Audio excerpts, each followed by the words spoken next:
Kwa hivyo tulikuwa tunaongelea kuhusu sadaka na zaka ambazo zilikuwa zinatolewa na wana wa Israeli, na Walawi ndio walikuwa wamechaguliwa kwamba wahudumu katika hema na katika madhabahu, kwa sababu maandiko inasema kwamba Bwana akamwambia Aroni, wewe na wanao ndio mtakao hudumu katika madhabahu, lakini walete Walawi wenzako waweze kufanya kazi katika hema, lakini wasisogelee madhabahu.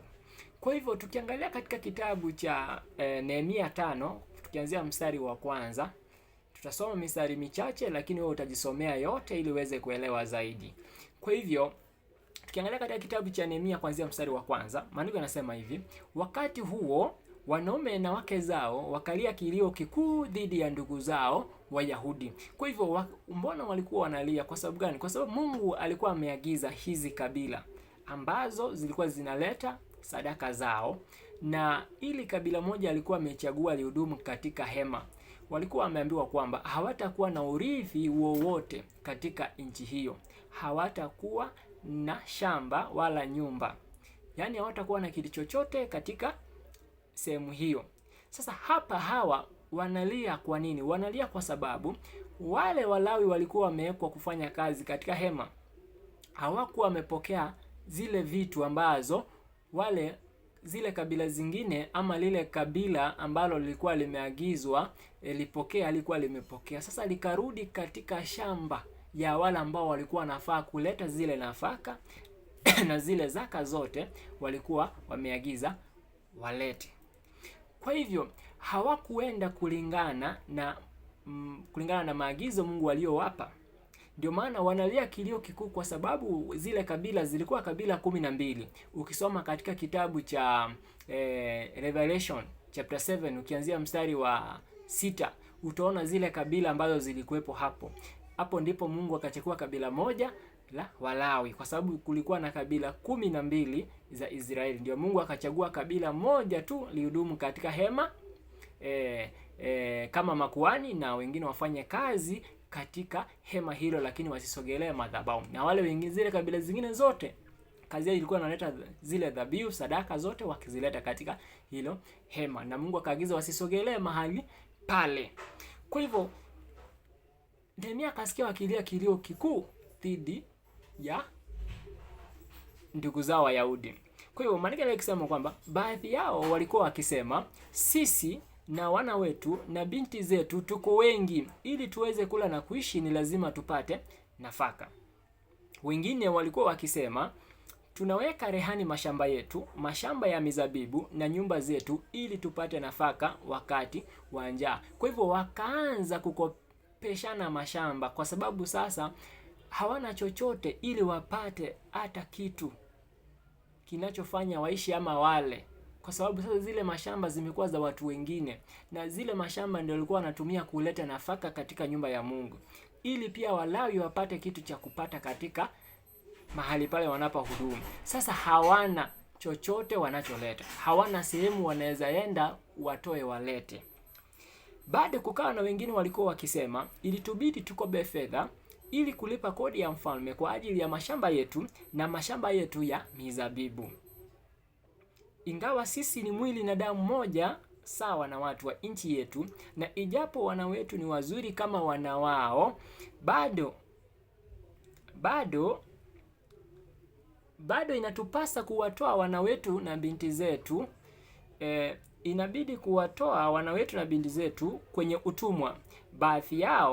Baadhi ya binti zetu wameshakuwa watumwa tayari, kwa sababu mashamba yetu ya mizabibu ni mali ya wengine. Kwa hivyo zile mashamba zote walikuwa nazo zishakuwa mali ya wengine. Sasa hawana chochote wanazaleta katika nyumba ya Mungu. Kwa hivyo kulingana vile walikuwa wameagizwa kwamba zile vitu watakazo lima shambani wazilete kama fungu lao katika hema la kukutania, ikuwe kama malipo kwa wale wanaohudumu katika hema mahali pale. Sasa maandiko yanasema ishakuwa mashamba ya watu wengine, Niliposikia kilio chao na malalamiko haya nilikasirika sana. Kwa hivyo Nehemia aliposikia kilio chao na malalamiko yao akakasirika sana. Nikatafakari katika akili yangu, nikiwalaumu wakuu na maafisa nikiwaambia, mnawaonea ndugu zetu kwa kuwatoza riba. Basi nikaitisha mkutano mkubwa ili kuwashughulikia. Kwa hivyo Nehemia aliposikia kilio chao na malalamiko hayo alikasirika sana. Akayafikiria katika akili yake na akiwalaumu wakuu na maafisa na kuambia, mnawaonea ndugu zetu kwa kuwatoza riba. Basi akaitisha mkutano ili kwamba waweze kuwashughulikia na kusema, kulingana na uwezo wetu tumewakomboa ndugu zetu Wayahudi waliokuwa wameuzwa kwa watu wasioamini. Sasa mnawauza mnawauza ndugu zenu ili wauzwe tena kwetu. Walinyamaza kimya kwa sababu hawakupata chochote cha kusema. Basi nikaendelea kusema, mnachokifanya si sawa. Je, haikuwapasa kutembea katika hofu ya Mungu wetu ili tuepukane na shutuma za uadui zetu wasioamini? Mimi na ndugu zangu na watu wangu tunawakopesha watu fedha na nafaka, lakini jambo hili la kutoza riba likome. Warudisheni mara moja mashamba yao, mashamba ya mizabibu, mashamba ya mizeituni na nyumba zao, pia riba yao mnaowatoza, na sehemu ya fungu la 100 la fedha, nafaka, divai mpya na mafuta. Wakasema, tutawarudishia, hatutataka kitu chochote zaidi kutoka kwao. Tutafanya kama ulivyosema. Kisha niliwaita makuhani na kuwaweka wakuu na maafisa kuwapa kufanya kile walichoahidi. Kwa hivyo wakaambiwa wawarudishie mashamba yao. Zile kabila zingine sasa wakarudishiwa zile mashamba ambao walikuwa wamekopeshana, wengine walikuwa washapeana kabisa, sasa hawakuwa na chochote. Sasa Nehemia akawaita na akawashughulikia na akawaagiza wawarudishie mashamba yao, ndivyo sasa waweze kuleta zile nafaka na sadaka katika hema la kukutania, ndipo Walawi waendelee kuwa makuhani na wale wengine waendelee kudumu katika hema. Kwa hivyo wakati huo sadaka zote zilikuwa zinapewa Walawi ambao ndio walikuwa wanahudumu katika hema hile Mungu alipochagua hilo kabila moja. Ukisoma Numbers chapter 18 kuanzia mstari wa 6, Mungu alichagua kabila hilo moja katika hizo kabila zote za Israeli. Kwa hivyo wakati ule ni tofauti na wakati huu. Sadaka zile zilikuwa zinatolewa, wakati huu haziwezi zikatolewa. Wakati huu kama mligeuza kuwa hata pesa haifai, kwa sababu maandiko inasema hilo fungu walikuwa wametenga, ile fungu walikuwa wanatenga ni fungo la zile vitu mtu ametoa shambani, ndio alikuwa na, sio pesa. Tukipata 200 unatenga shilingi 20.